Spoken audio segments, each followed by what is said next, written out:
Hello అందరికీ welcome back to our channel recipe with Usha. ఈరోజు అయితే అప్పటికప్పుడు పప్పులేమి నానబెట్టుకోకుండా దోశలు ఎలా వేసుకోవాలో చూపించబోతున్నానండి. ఇప్పుడైతే మనం వీడియోలోకి వెళ్ళిపోదాము. ముందుగా అయితే ఒక మిక్సీ జార్ తీసుకొని 1 కప్పు బొంబాయి రవ్వ వేసుకోవాలి. ఫోర్స్గా గ్రైండ్ చేసుకోవాలి.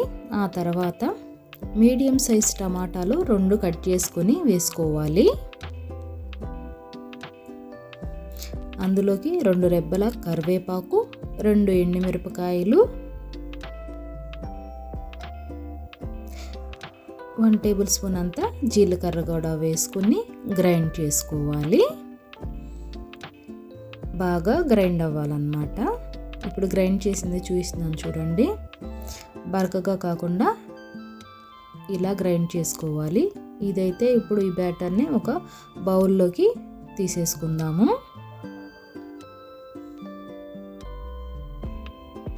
ఇలా తీసేసుకొని 1 కప్పు బియ్యపు పిండి వేసుకోవాలి. 1 కప్పు గోధుమ పిండి కూడా వేసుకోవాలి. టేస్ట్కి తగ్గట్టుగా ఉప్పు, వంట సోడా కూడా ఒక చిటికెడంతా వేసుకుని మనము దోశ పిండి అయితే ఎలా కలుపుకుంటామో అలా కలుపుకోవాలి. నేనైతే మిక్సీ జార్లో ఉన్న దాంతో వాటర్ పోసుకొని ఆ వాటర్ని ఇక్కడ యూస్ చేసుకుంటున్నాను.